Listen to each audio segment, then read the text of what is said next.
How you guys doing today? It's Anthony Gangi. Welcome to another episode of Tier Talk. Guys, great discussion we're going to have today. We're going to talk about working with a weak partner, but we're going to go in and explain what we may define as weak, because weak could also be subjective. So when we start the dialogue, we want people to realize that we're talking for the purpose of this dialogue, maybe a partnership with running a unit. So maybe weakness may relate to inmate interactions. Because believe me, guys, there's many areas in corrections where if people don't step up to be effective, they could be weak. And that's not always with the interactions with the inmate population. But today's dialogue is going to be reflective of our dealing with the inmate population and pretty much within that housing unit. A question was sent my way where the person did have a concern with their partner.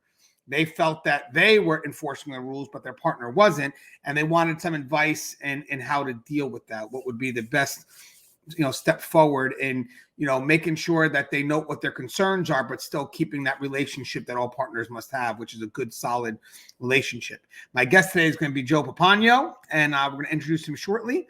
But real quick, the show is sponsored you by three entities. We have American Military University. Guys, if you're looking to get your degree, seek higher education, please check out American Military University. They're very supportive of what we do in corrections, and they're very supportive of us here on Tier Talk. And we also have Guardian RFID. So from inmate tracking and cell checks to cloud-based business and artificial intelligence, Guardian RFID digitally transforms jails, prisons, and juvenile detention facilities of every size. Visit guardianrfid.com for more information. And guys, if you get a chance, check out their YouTube channel. They also have content that we promote up there as well. And the book is out, Lessons Learned While Working in Prison, My Journey from Officer to Administration. Guys, the book is making its rounds. It's actually a pretty big book. I'll show you a picture of someone holding it. A little bit bigger than I thought it would be, but there he is holding it. It's about 523 pages, guys, and the feedback is going better than I expected, guys. Just a lot of nugget in this book. A lot of nuggets, man. We're talking about not just from what I wrote, but also from quotes that have come from people who have walked the walk. So there's just so much value that was put into this book. And again, we'll be working on the workbook shortly. I'll be teaming up with Sandy Hassan on that. So I'm looking forward to doing that. Again, the link to that book, again, Lessons Learned While Working in a Prison. And again, if you want to take that correctional career up a notch, you can find the link to that in the description. And Inmate Manipulation Decoded, right there. Got to get a bigger picture on that one. But that's also available. Still doing well, doing very well on Amazon. And the link to that is also in the description. Joe Pomponio. What's up, bro? What's happening, brother? Hey, what's your, mind introducing yourself to our audience real quick? Absolutely. My name's Joe Pomponio. I'm a retired lieutenant with the Texas Department of Criminal Justice of 29 years, 6 months, and 18 days.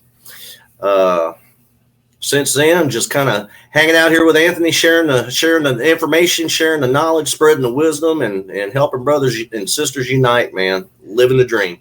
Yeah, and this is a good dialogue. A question did come my way.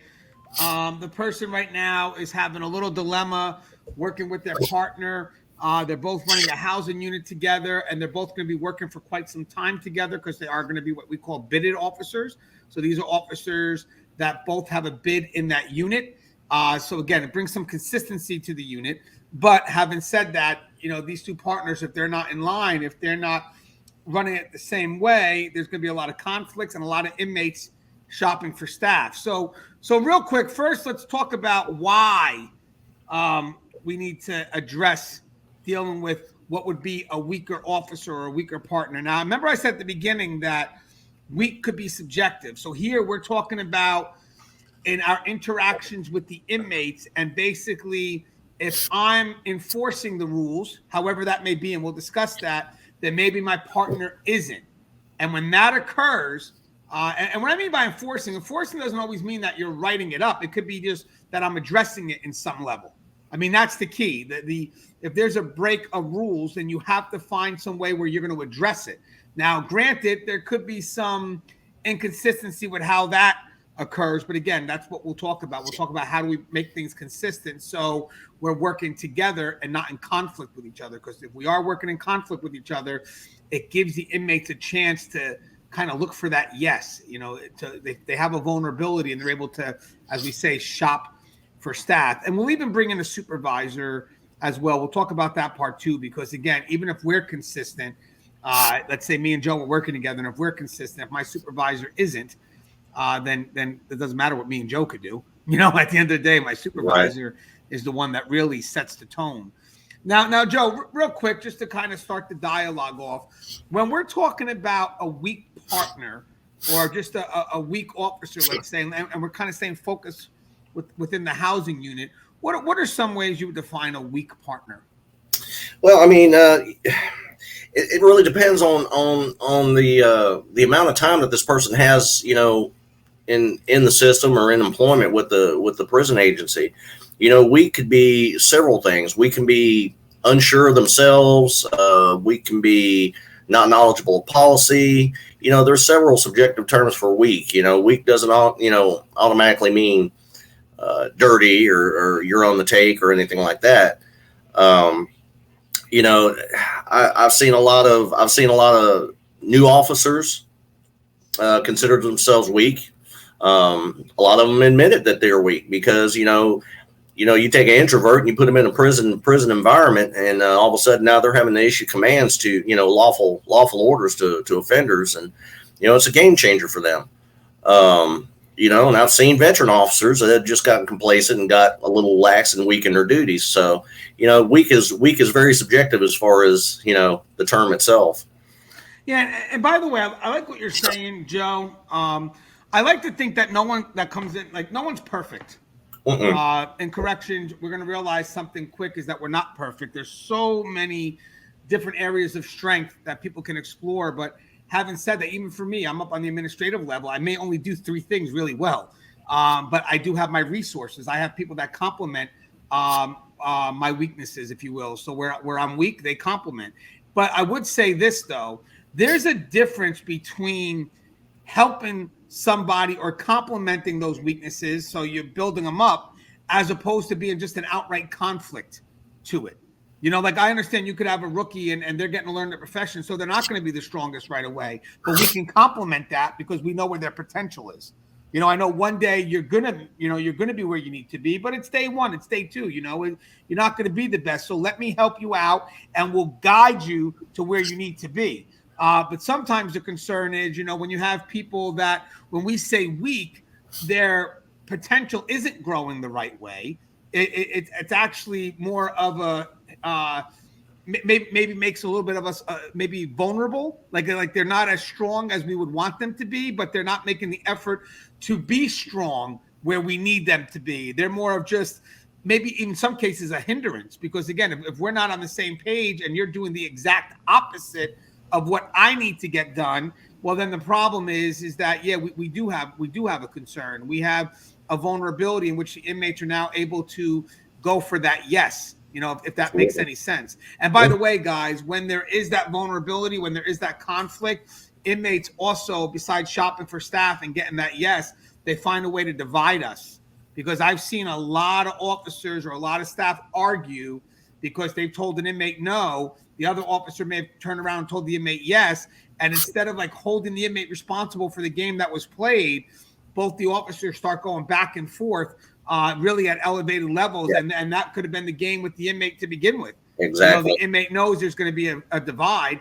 And well, you agree with that. I'm sure. Oh yeah, absolutely. Inmates will find a way to exploit a vulnerability in a minute. They will play the game and pitch you against your homeboy or homegirl in a minute. And the first opportunity they see a weakness, babe, they're going to jump on it, no doubt.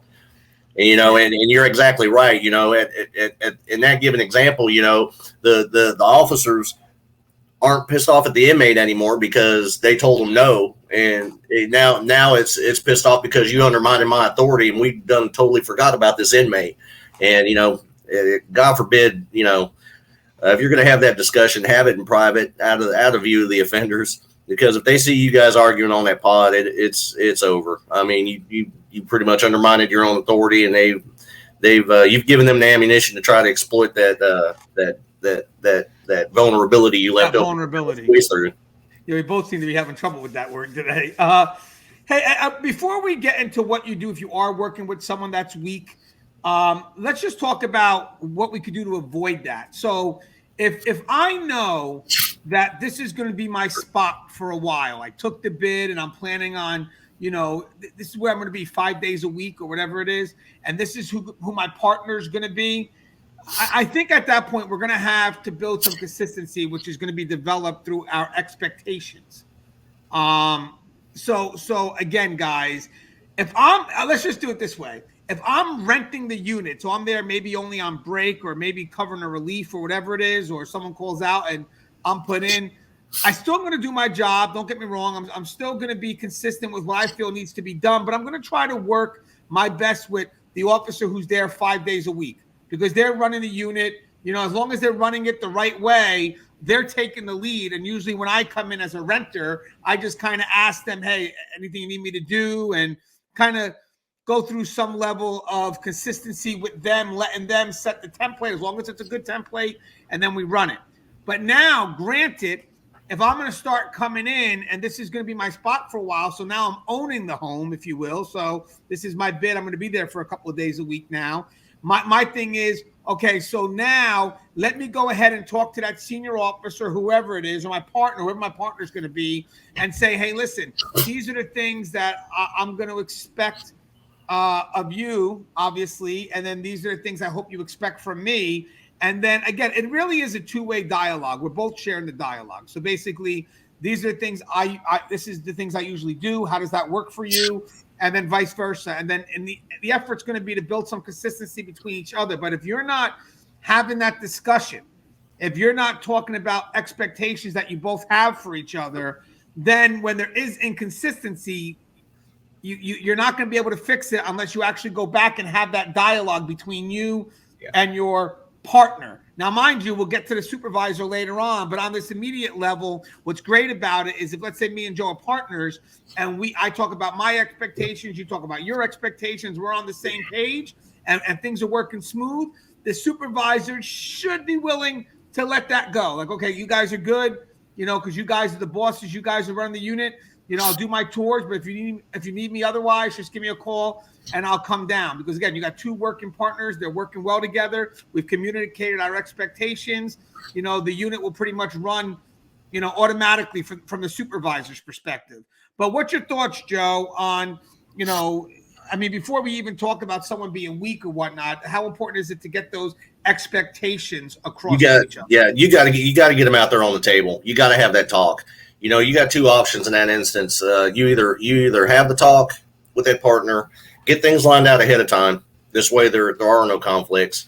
Or, you got those that don't like to be abrupt or blunt or they don't like conflict. So they'd rather be their strength to their partner's weaknesses. Where they lack, they try to pick up the slack and vice versa. Sometimes that works, sometimes it doesn't. The best thing to do is to have that talk. You got to have consistency. You got to have that mutual trust between each other. You guys are there. You guys are walking a beat together. You guys are walking around these guys counting, running them in and out for ingress, egress. Depending on the area that you're in, you may be feeding them chow and sell. Either way, you guys have that partnership. I think it's integral to have that talk ahead of time. You don't want it to lead to conflict. That's the last thing you want to do. You want to be able to trust who you're working with, and you want to make sure that that both y'all's backs are covered. When it comes down to it, you don't want it to be about between me and Gangi. You want it to be me and Gangi against the offenders. Yeah. And that's you got to have that united front.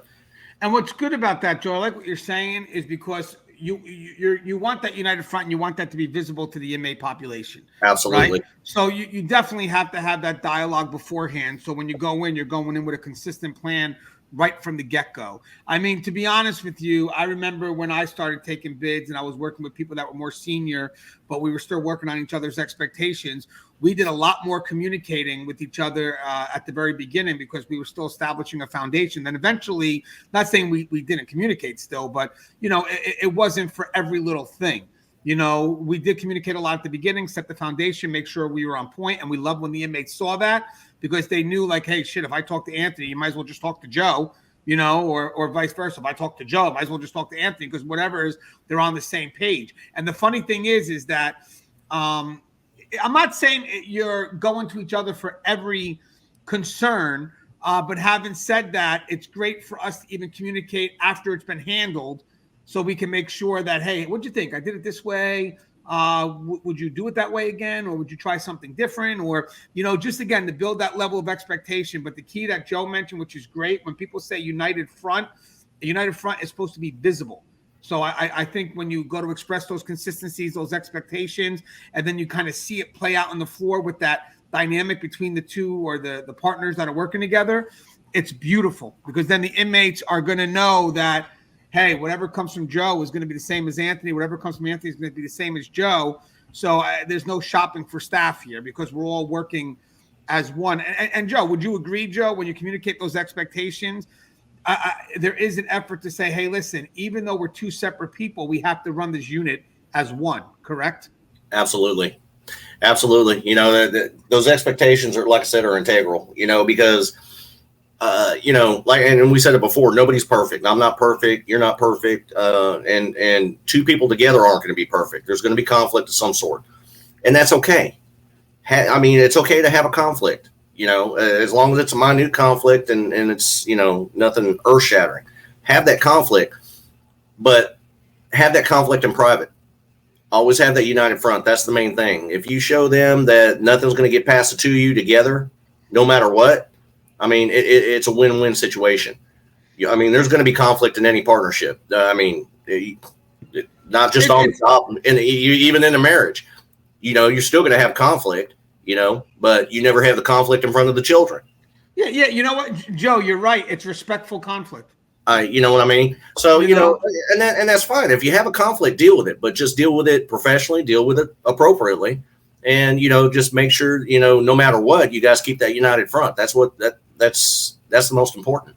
It's something the inmates have to see. And again, it's respectful conflict, because in the end, guys, it's even in the book I got out, respectful conflict allows for growth. So I like the fact that, there's some communication when certain things are done, to kind of make sure we're in line. And then once we start building consistency through the routine of stuff, then we kind of know, hey, you know what, we're all on the same page. Because I think the key here is inmates look for any break in the routine, or any break in that level of consistency. So as long as we do our best to maintain that every day, and that's intentional, that really is intentional. But if you could maintain that consistency with each other and be intentional with it, the fact that you're being intentional is going to bring it to the inmate's attention, exactly. 100%, because you're making it happen, because again, you can't passively sit back and expect that consistency to happen, because it's not. The facility, it's not. Yeah, the facility. It's not. It's going to take teamwork from both of y'all to make it happen. It may not happen overnight, but it's going to happen. And when it happens, baby, it's a beautiful thing. You know what's beautiful too is the strength. If it's seen correctly as it's developed, the inmates will start to see this bond as it develops. Because again, guys, the key here is that it is a developing relationship. So you want the inmates to even see, to some extent, that connection that you guys are having as you start steering the boat to the direction you want it to go together as a team. Now, before we get to the partner side, let's also bring the supervisor in, because all this is well and good.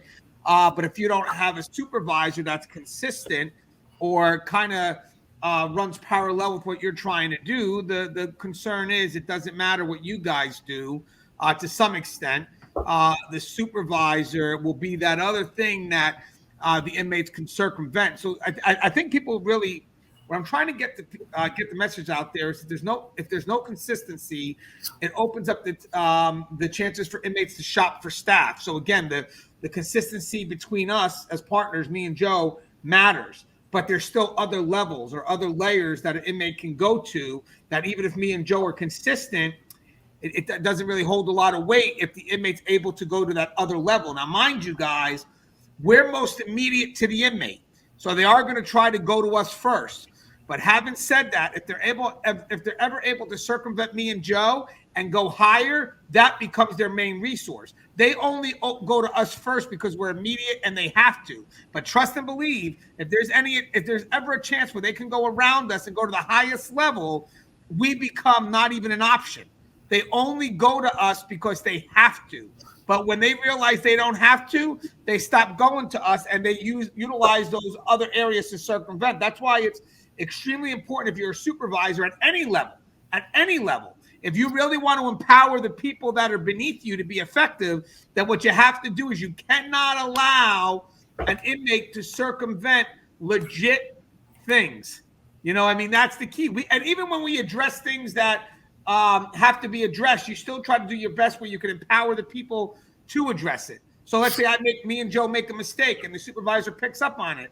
He doesn't go ahead and tell the inmate, yeah, Joe and Gangi fucked up. He goes ahead and say, hey guys, guess what? You may have made an error on this. Do me a favor. I would do it this way. And then he leaves. And then me and Joe go back and we fix it up and everything stays within our level of control. Or again, authority is really a sad thing to say, but authority really is perception. We have a perception of authority. So the last thing you want is for someone to allow for the inmates to circumvent that. But what's your thoughts on that, Joe? So here, me and you, we're working as a partner. We're rocking it out. And then all of a sudden, the inmate starts to realize, well, shoot, I can't go to, if Joe tells me no, I can't go to Anthony because Anthony's going to be on the same page or vice versa. So, you know what? Supervisor Smith, I may be able to go to them. So now what happens to Joe and Anthony? Exactly. Yeah. You start to lose your authority bit by bit. Yeah. The hardest thing as a supervisor to do is to enforce policy, keep morale, and save face. And you're right that anytime an inmate takes an opportunity to circumvent an officer and go straight to a ranking supervisor, they will. And I admit it. We had to stand in front of the chow hall every day for every chow, and I hated it. It was like 3 hours of crying and whining. Officer so and so did this. Officer so and so did that. This is happening, and my first question is, well, did you talk to the tank boss? Well, no. Okay, well, you need to talk to the tank boss before you come to me, because if you didn't give my officer the opportunity to even make a decision or explain why they told you no, then you don't need to talk to me. One of the hardest things as a supervisor is to run parallel with them bosses and, try to save face in when they have conflict with an offender. It's not a fun job. It's a necessary evil sometimes, but the one thing you never want to do is take your officer's authority. Let them make the decision. If that offender circumvents them and comes straight to you, dump it back down to that tank officer and give them the respect of making because number one, that's how you give them the empowerment to be a better officer.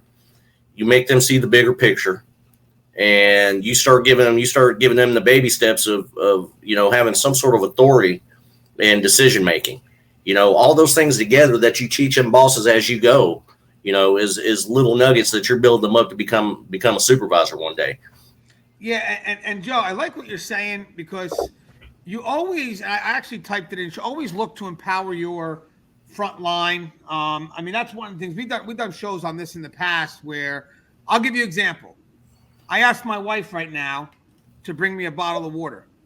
I didn't tell her how to get it for me. I just told her what she should do. Yo. And here comes 90 days of recreation restriction. Yeah. Hey. She there we go. Lockdown has begun. Yeah. Okay, I'm sorry. Gangi's going to say. Just need to have an image here, and I just, Okay, but I like what you said. I started taking some water. Hold on.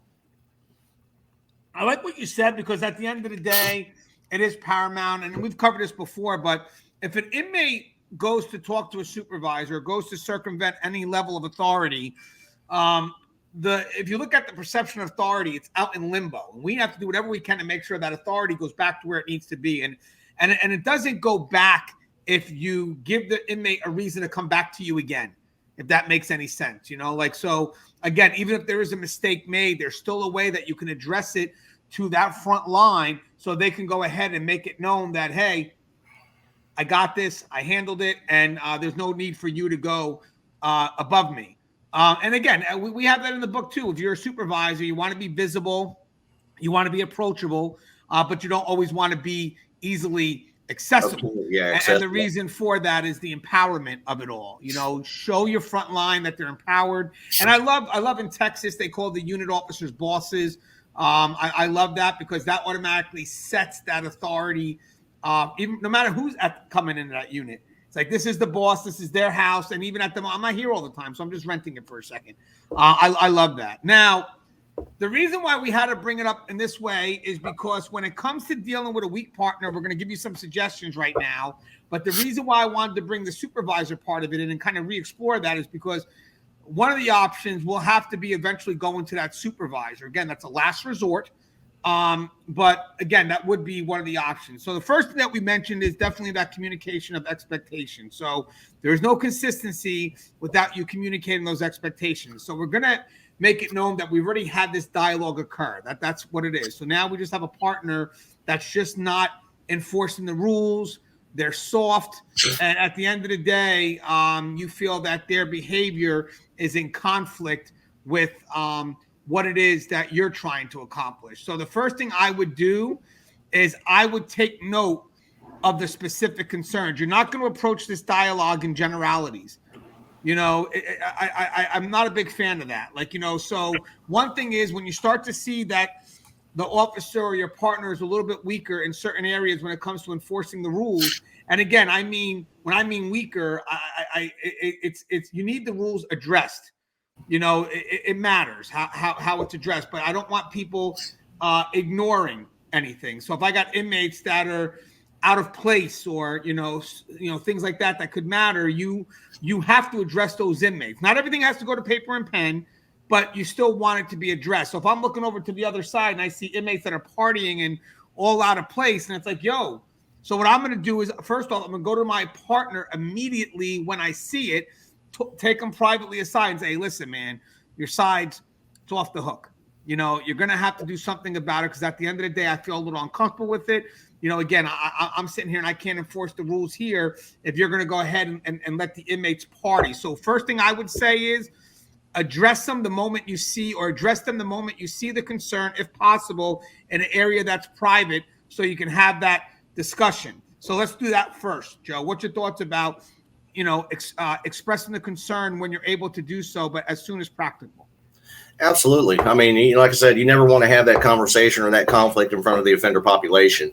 You know, there have been times where, you know, as an officer that I worked with, had to work with people and, you know, you go down there and you got 60 inmates in the day room and none of them are properly dressed or they got their shirts off and, you know, walk in and you know, I won't necessarily, you know, you try to assert your authority without undermining your partner's authority. And, you know, what I would do, I would just walk in and automatically, hey, if you're going to be in my day room, you're going to be properly dressed. You know, two things right there.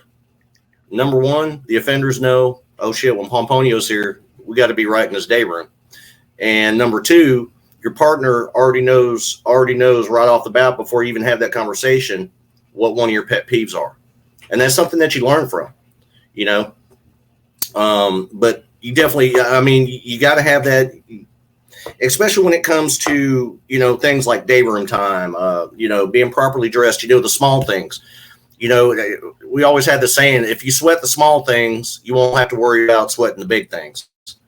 So if you have a good partner and you two can communicate effectively with each other and get on the same page and, you know, you have that conversation about the day room and then, you know, they may chime right in. Hey, you know what? Yeah, I noticed the same thing. I can't stand for them to be in my damn day room with no shirts on or no shoes on, whatever.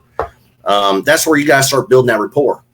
You know, you done got the first hurdle out of the way. So, you know, go ahead and start, you know, don't do it in front of the offenders, but start discussing some of the other things, you know, showers, mail call, you know, how to line them up for chow, you know, and you'll a lot of times you guys will find out you have more commonalities than anything.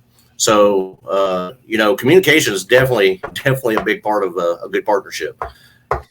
Yeah. And what I like about what you're saying, Joe, is listen, the one thing is sometimes people may not know there is a concern until you bring it up. So I don't like, it's in my book, don't run on assumptions. Don't run assuming that the person knows that they're doing something wrong. So right off the bat, you want to have that concern out there. So we're both understanding that, hey, I saw something I didn't like. I saw something I didn't like.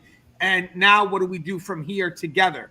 The last thing you want is, now instead of me addressing Joe, who's, a little lax in his ways, I start talking about him to everybody else and word starts getting to Joe. But Joe's like, whoa, why didn't you just come to me? To begin with, if there was an issue the whole time, why didn't you come to me? And to me, that's a little bit of cowardice on the person that saw the concern. I see the concern, and now I go ahead to everybody else and tell it. And then it's like, yeah, I can't believe he's doing this. And my first thing, if I was listening to that person vent to me, I would say, hey, hold on. Did you at least talk to Joe? Does Joe know that he's a little lax? I mean, because sometimes you don't know. I'll be honest with you. I wish we could take ourselves out of ourselves sometimes to see our body language and stuff that's really happening, but we don't. So, part of you being that person's partner is policing each other. That's part of it. And for those that want to vent to people that, are not really involved before you go to the person who you need to speak to, that's bullshit. Because your job really is to step up, police that person, and work with them. So let's break that real quick, Joe. When you have people that do that shit, and that man, that burns my ass. When you have people like that, instead of and being a coward, instead of just addressing it with the other person, and you go to someone else, you're not a fucking hero. You're looking for individual absolution. You're looking for a gratified pat on the back. Okay, congratulations, you done drug your nuts all over Gangi. That pisses me off. If you're going to be that way, then you need to. It's time for you to look for other things, because that's no way to have a partnership. And all you're going to do is, at some point, if you're willing enough to go talk shit to somebody else about your partner, then you're willing them to do them dirty at some point. Yeah, and you know what? That's part of also relates to the expectation and the follow-up. Here we are, when we first start to run the unit, we know we're going to be partners for a while. We talk about our expectations, but as I said, part of that development is going to be follow-ups. I may go to Joe one day and say, Joe, I didn't really like how you did that today, and you may not have liked how I did this, but that's part of that developmental dialogue. If I say the expectations and we don't make no effort, and let's say Joe says his, and we make no effort to keep on developing that, and instead when we see concerns, we don't go back to each other. We go back and gossip about it. Then there's a divide already. There's seriously a divide already. And I think one of the toughest is see, in Texas we don't have the bids and the CBAs and all that stuff because we're not a union state. You're basically assigned wherever the lieutenant assigns you in accordance with your job capabilities. So there's a big difference in putting two veteran officers together in an area and making it theirs and they run it, versus putting a new boot and a veteran officer, because new boot is just coming out of the academy. They're hard charging. They've been told in the academy, you're not going to let them do this. Don't let them do this. Don't let them do this. The veteran officer has been there for a while. It happens. Everybody becomes complacent, me included, and if you let it go long enough, complacency becomes normalcy. It becomes normal to you. And when somebody points something out to you, it pisses you off. But then you got to think about it. Holy shit, they're right. So a lot of it has to do with the personalities that you're putting together in an area. If you got two veteran officers in there, then they should be adult and professional enough to line that shit out between the two of them. And maintain it, no ands, ifs, or buts, and if you got a new officer that's with you, you as a veteran officer, your job is to show them how to do it the right way. So, when they go to asking questions, don't get mad, don't get upset. They're looking to you for guidance. They're looking to you for approval and agreement that what they're being taught is actually what they're supposed to do, but again, communication, you got to have that communication. Yeah. And again, guys, you're going to do it when the concern occurs. And then I've gone so far as, just for my own notes, if I'm really going to sit down and address this officer or my partner, I'm not going to do it on generalities. I'm doing it on specifics. So I may even write a few things down. And again, that's if the dialogue is just not making it. Okay, hey Joe, I know that I tried talking to you about these concerns, but having said that, I don't know what's going on, but you're still today you failed to do this today, you failed to do that. Now, guys, again, it's not even just so much even interactions with inmates. I mean, sometimes you watch your partner and they're putting down that they're doing tours, but they're not really doing their tours, or they're saying they're doing searches, and you catch them and they're not really doing searches. They're not doing their half of what's expected. So again, that's our job, to police each other. Now, the next question is going to be is, after you try to have this honest dialogue, after you try to, keep that relationship strong by trying to communicate and see if you can handle it with each other, if you still have a partner that is inconsistent with their duties, let's just say it that way to be just political with it. But if they're inconsistent with their duties, this is going to be where it becomes the hard part. You're going to have to know what you should bring forward, or what you should bring up, or or what you may not want to bring up. And what I mean by that is this: you want to bring up the stuff, obviously, that truly do affect the safety and security of the facility, or the person's trusted duties that they're not carrying out. That's key. But you're not going to want to bring up personal shit. You don't, unless it violates some EED, whatever. I get it, but for the most part, guys, supervisors, if you're a supervisor, personal shit kills. I mean, I hate when two officers or two staff members can't get along and they bring their personal beef to me. And it's like, at the end of the day, you know what I could do? I hold you both responsible, because it's not who tells me first is automatically right. It's more, I've got two children in my hand that can't settle this bullshit, and now I got to get fucking involved, and I'm frustrated because you two can't get along. So when there is an issue, if it's personal, you guys got to be adults and find some way to work that out. I'm sorry, guys. I mean, that's for you and your partner. Okay, maybe you guys don't get along. You guys just don't have the personality to get along, whatever it is. But at the job, you will get along, because professionally, you have to. It's a must. And even if you don't get along, the inmates should never know that. Maybe you guys went out one night and you didn't like how Joe treated you, or I didn't like how Anthony treated me. And then the next day at work, we're bumping heads based on something that happened at the bar the night before. Bullshit. If I'm a supervisor and I find out about that, I pull you guys aside separately, and I'm going to hold you both responsible, because I don't got time for that. Because eventually what's going to happen, I've seen it happen, is Joe and Anthony's bullshit brings the supervisor down, and in the end the supervisor's in trouble, but Joe and Anthony are perfectly fine.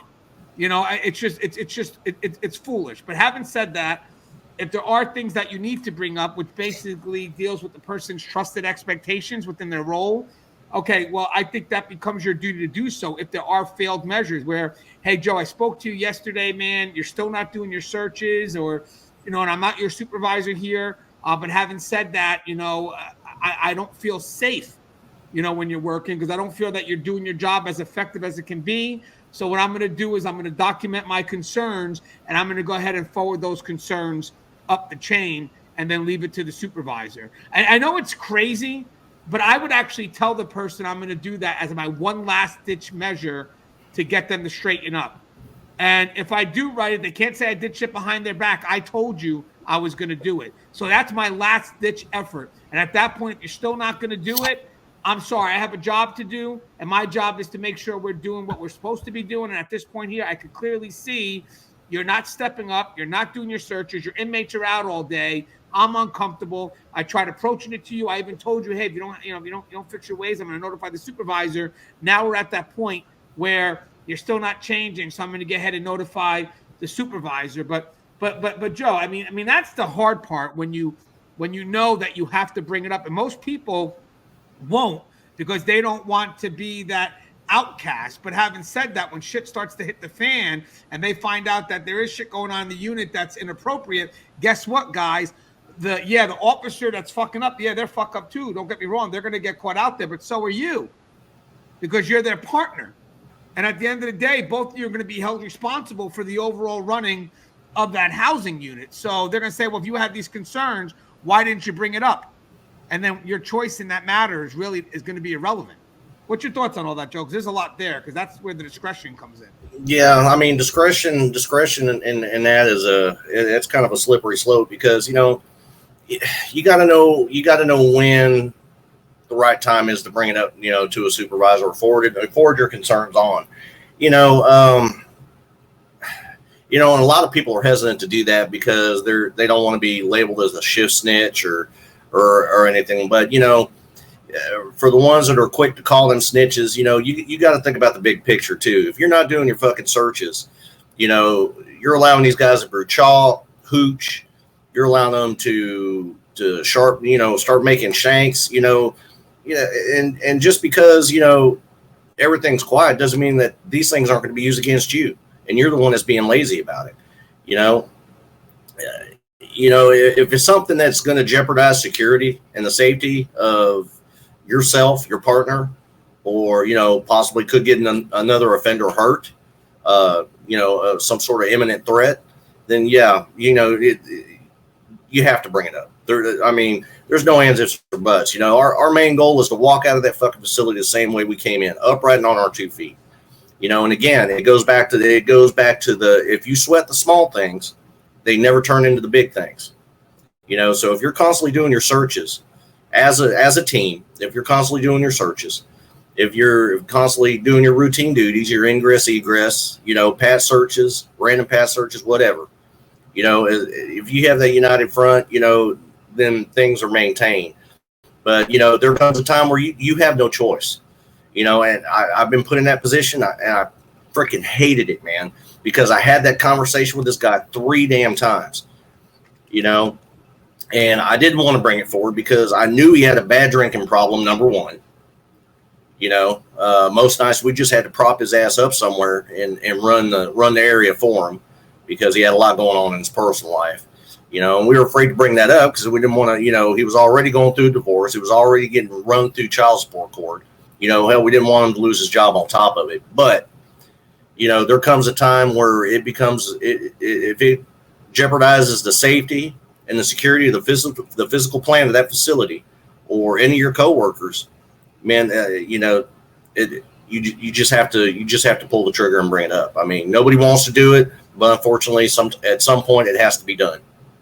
Yeah, and remember, guys, you're doing it with the specifics of what you documented, and I think in your documentation, it's going to show your efforts, and at that point there, I know this may sound crazy, but you probably wouldn't be the only person to do it. It's funny how people like to look at things like, well, if I was in their shoes, I would have done it differently. You don't know that. No. Nobody. I hate when people say that. That's a bunch of BS. Fucking armchair quarterbacks. I hate that. Yeah, because I've been through that as well, where I had to bring something up, and it was really a last resort. But I showcased, pretty much everything, and at that point there was no other option because it gets to the point where that person's behavior is actually disrespectful to you. To be honest with you.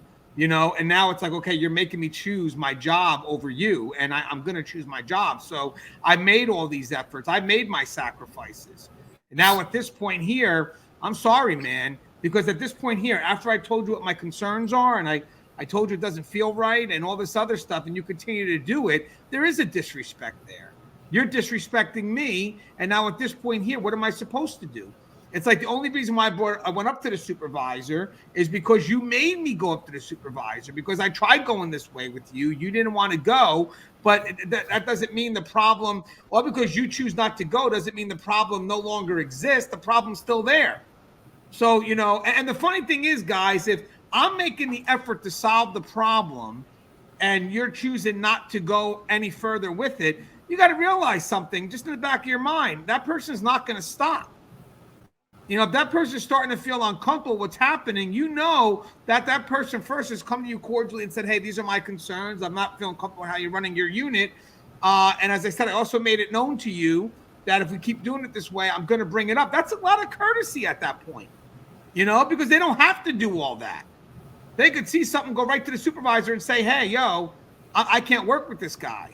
Because I've seen that too. I've seen people jump the gun, and then I see the supervisor do this to some extent at first. Have you tried talking to your partner? No. Do me a favor, because we don't run shit on assumption. Again, we're not talking about illegal stuff. We're just talking about people that could be lazy, negligent, whatever it is. Go talk to your partner. Make sure we're getting those expectations across, and let's do that line first. And the reason why the supervisor is doing that, it's not really to defer responsibility. It's he knows that these two people have to work together. So I'm going to do my best to try to encourage a good relationship there by, hey, go talk to your partner, see what you got going on. If that doesn't work, then come back to me, and we'll go ahead and resolve the matter. 9 times out of 10, believe it or not, they'll communicate. They, first time ever that the communication was probably forced, and then the issue could be resolved. Who knows? But again, if you're going to go to the supervisor first without really talking to your peer, then I think the supervisor may say, again, we're not looking at criminal things. We're just looking at things that could be more of a perspective. At this point, could be more of a perspective. I could see the supervisor saying, hey, try handling with your partner, because at the end of the day, you have to work with that person. Because here's the thing here, guys. Once the supervisor has to get involved, and I say has to, the partnership is going to be really separate and isolated. So I don't think the supervisor wants to jump in on that immediately. But if they have to, obviously they will. But what's your thoughts on that, Joe? Again, going to the supervisor, and the supervisor at first saying, you got to, as long as it's not criminal and shit like that, you got to try to settle this out with your people first before I get involved. Has that ever happened to you where someone jumped the gun and it's like, well, hold on. Have you talked to the person? No. Then why don't you go back and talk to him first? Yeah, absolutely. I mean, it's happened several times. And, and that's my whole big thing is, if you bring me a problem, I want you to bring me a solution. If you're having a problem with your partner, I mean, number one, it's a respect thing. It's a respect from you. It's a respect for them. And, you need to give them the respect enough to at least have that conversation with them first and try to work that out at the lower level.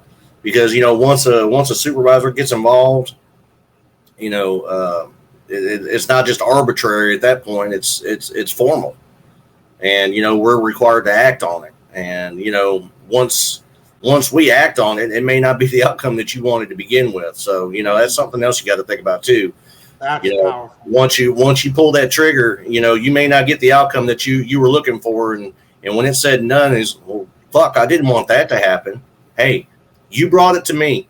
You left me no choice. You left me no choice but to act. You know what? Another thing is that you just said that's funny is when the supervisor does get involved, they're going to look at things objectively. And next thing you know, the shit that you're not doing exactly is also going to be tossed under. So again, you better make sure you are on point yourself. And that's why I tell them, if you're gonna have a conflict or you guys got problems, if you want to come to my office and work that shit out together in my office, I have no problems. Yell, cuss, scream, bitches and hoes, I don't care. But when you walk out that door, that shit's going to be done. You guys are going to show the united front, and that's the last time we're going to hear of it. Now, if you can't and you bring it to me in a formal manner right off the bat, I'm going to act.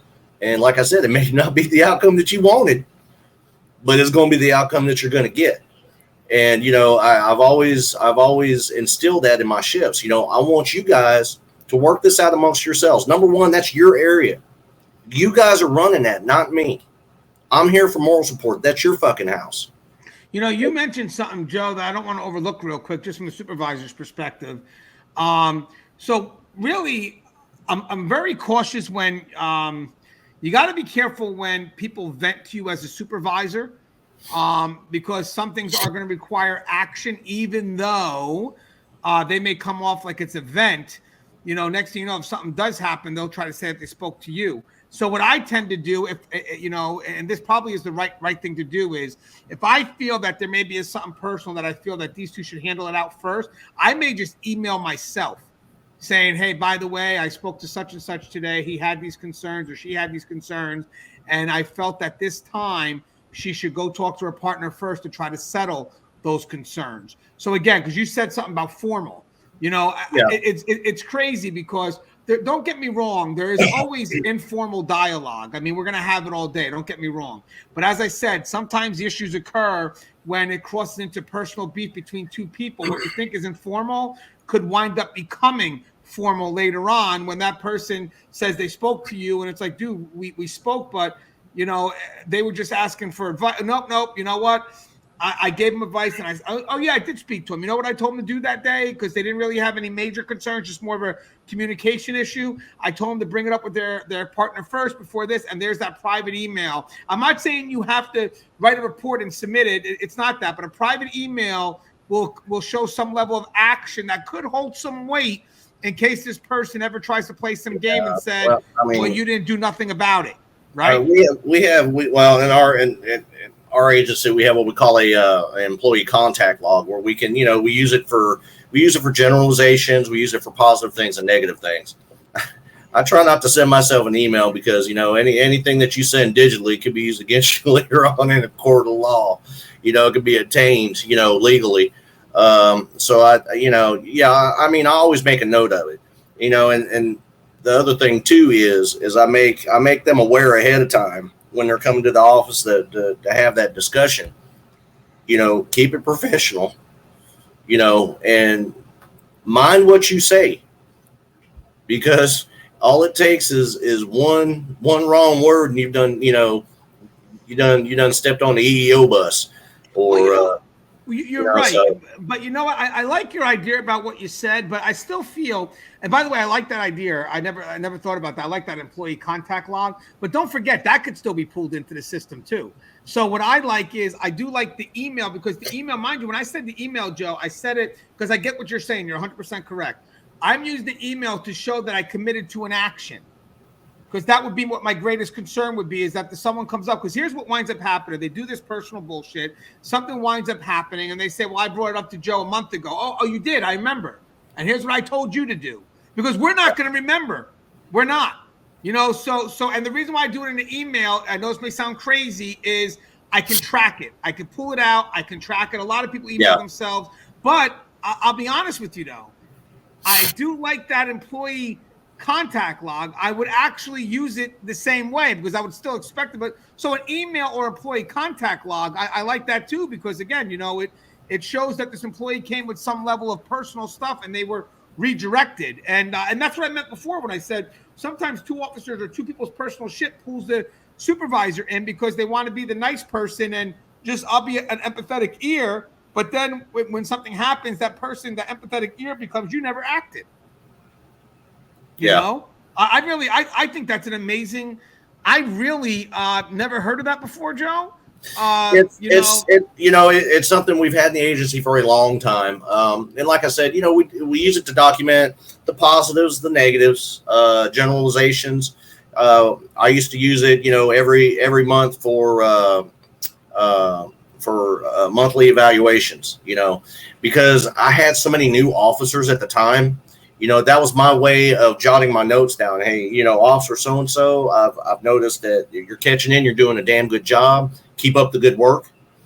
And we were required to do that monthly for all the officers. And at the same time, if you have an officer who's a call-in problem, that's a place to note, because that's one way of tracking it. If, observations, okay, I had that discussion with Officer Gangi today about, when I walked in this area, I noticed that he wasn't doing his cell searches like he was supposed to. And we had that discussion that it's, about the importance of doing cell searches and, contraband interdiction. So it's a good tool. Sadly enough, a lot of the supervisors just use it for the negative. And, every time that you would, sit an officer down and let them read that contact log, they're like, oh, fuck, here we go. What did I do now? It wasn't made just for the negative. It was made for the positives too. Yeah, I love it. Again, because it's tough, because you want to hear what the concern is, but there's always that chance. I guess it's universal precaution technically. Always that chance that the employee, something could develop later on into a lawsuit. And then when they put some pressure on the employee, and it's like, well, who'd you go to? Because that's all. By the way, guys, when it comes to addressing these issues, the first thing they always ask somebody, and it's kind of what we reiterated here a few times, is if I have a problem with Joe, the first thing I'm going to ask that person who has a problem with Joe, even if it travels all the way up to the system, was, did you try to handle this in-house first? So now they're going for this lawsuit and they need something. And they're going to talk about the people that they spoke to. And then you as a supervisor can't say, well, yeah, he told me about that, but he didn't want nothing to happen from it. It's like, nah, that's not up to him. So again, the pressure usually comes when they're going for that lawsuit and they're trying to keep track of the stuff that they've done. And most of these times they don't document anything. They don't, but they'll be quick to say they told somebody. So that's when it's good to have something you could quickly pull up and say, oh yeah, he did. And this is what I told him. Now, if he didn't go back and do nothing, and by the way, guys, the people that usually go that far with it are usually the people that aren't taking the proper steps by talking to that individual first. they're expecting the system to handle it for them. And then now they're automatically pulling us in because, again, you get someone that's venting about them having a bad day with somebody. I think the first thing, as I said, it would be, have you spoken to that person? Because to me, that's where the initial concern is. I have to bring you back to that because we're not moving forward until I'm able to get that done with first, unless there's an EED matter. Obviously, we're talking, unless there's extremes. I'm not talking about extremes. I'm talking about just daily personal interactions. You know, you're coming to me because you don't get along with Lieutenant such and such because he keeps on putting you in this one area that you don't like as assigned. And, you know, you're upset because Officer Schwartz gets it all the time and you want it and you think you're being picked on. Okay, hold on. Now here I am. Let's say I'm the major or admin, whatever it is. Have you spoke to them first? No. Well, go back and speak to them. Because how do they, I mean, I might even say it's a problem anyway, because where you're assigned is where you're assigned. But hypothetically, because of your perspective, it's still good to let that lieutenant know how you feel. Now, at the end of the day, I don't know if that's going to change anything because an assignment's an assignment. But I think that feeling that you're thinking that the lieutenant has, you have to get that out to that lieutenant because that you can't leave that up in the air and make an assumption that the lieutenant's doing this in spite. Not that a lieutenant has to answer you, but what I don't want in the air is this ambiguity about how the lieutenant feels. You know, so go ahead and speak to him. At the end of the day, lieutenant's probably going to say, you're assigned here because that's where I'm putting you. You know, it has nothing to do with who you are, blah, blah, blah. None of this, you know, you're put there because you're put there. And that tends to be some of the little problems that we tend to face. But, hey, Joe, anything you like to say in closing? No, just, you know, when it comes to working as a team or as a partnership in an area, you know, make sure you guys communicate effectively, you know, work out all the little things and, you know, build a partnership in a united front that the offender population will never be able to break. You know, if the best thing to do is work it out between y'all selves. If you can't, just keep in mind, once you get a supervisor involved, you may not get the outcome that you were hoping for. You know, there's been times stuff was brought to me as a vent, and you know, some of those magical words were used, and I had to make it formal. And they're like, I didn't want it to go there. Well, you left me no choice. You brought it to me. You said this. I had no choice. Because, you know, 6 months down the line, just like, you know, Anthony said, you know, they bring it up to somebody else. Well, I talked to Lieutenant Pomponio about that shit, and he didn't do nothing about it. When, you know, her claim was actually, or his claim could have been a equal opportunity matter. Yeah. And if you don't report that shit, babe, I'm telling you, in Texas, they will smoke you for not reporting it. You have an obligated lawful duty to report that. Especially as a supervisor. You know, so especially as a supervisor. So, you know, just be careful of what you bring and how quickly you involve a supervisor in y'all's business. You know, I know when I was a CO, I hated to have supervisors in my business. And, you know, my thing is, you know, as a lieutenant, my expectations of everybody underneath me, to include my sergeants, you know, these are your areas, folks. You run them the way you see fit in accordance with agency policy. Get the job done. And if that means you guys have a little bickering session, you know, out there in the hallway outside the, you know, the offender population, and you guys have to work some shit out, work it out. But at the end of the day, I expect you to run that, you know. So, you know, the best thing to do is to have that communication with your partner. A, it's a respect thing. B, expectations are out there. So I know what I expect of Gangi, and Gangi knows what he expects of me. And together, you guys can start building on that partnership. You know, don't be so quick to bring a supervisor in there. You know, that's how you handle your decision making. That's how you handle your respect level. You're not just there to get respect from the offender population. You're there to try to get respect from your coworkers too. And you're not going to get it by running to a supervisor right off the bat. Yeah. You know, have the respect enough for your partner to work that shit out without getting other people involved. Trust me, you'll be better off for it.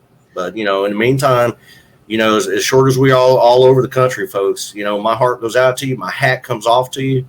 You guys fight one hell of a fight every day. And as short as we are, you guys are doing the job of 3 and 4. And I got nothing but the utmost respect for all of you. Just stay safe and keep fighting that fight. Yeah, and guys, I just kind of closing myself here. Again, once you bring the supervisor in, that's usually the line that's going to be that permanent divide. That's why, as a supervisor, you're going to want to try to see if they can handle that.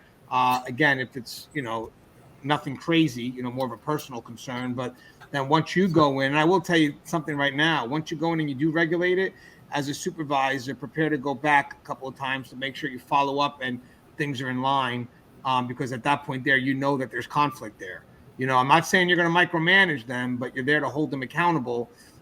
Because at the end of the day, you're going to wind up having two people that aren't communicating with each other, and the unit is totally divided. So now we have a concern, in the mix, because the inmates are going to see that these two people don't communicate. So you need to kind of be there to make sure that, hey, I know that you just said something about this person, but at the end of the day, professionally, you guys still better be communicating with each other, because if I find out that you're not, and you could clearly see it when you're looking through the unit, that's going to be the greater concern, because now your personal bullshit is now affecting operations. And that's where I can get involved. Like, I may not be able to get involved in the ED matter, but once it starts affecting operations, that's a whole different concern.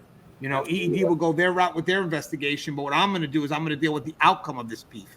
Regardless of what was said to each other, there's no communication here on the floor, and the inmates clearly see it, and you got the unit that's in total disarray. So again, you definitely have to go back there and check to make sure that these two people that are now divided are still communicating with each other and making sure that they're professional at work. No one's saying you have to hang out with the person afterwards, but in the job, you're there. It's a forced interaction. And I know this may sound crazy too, but like for those that they're not bidded, but they're just assigned to daily, all because two people don't get along, that would not stop me from putting people there. They're going to learn to get along. People like, oh, but they don't get along. They're going to learn to get along.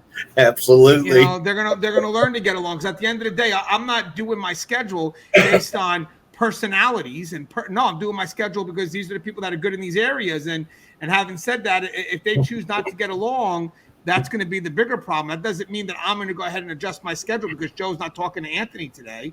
So again, I thought this was a great dialogue. If you guys agree, please leave a comment below. Don't forget, guys, please if you're not a member of the channel, if you like the content, please subscribe.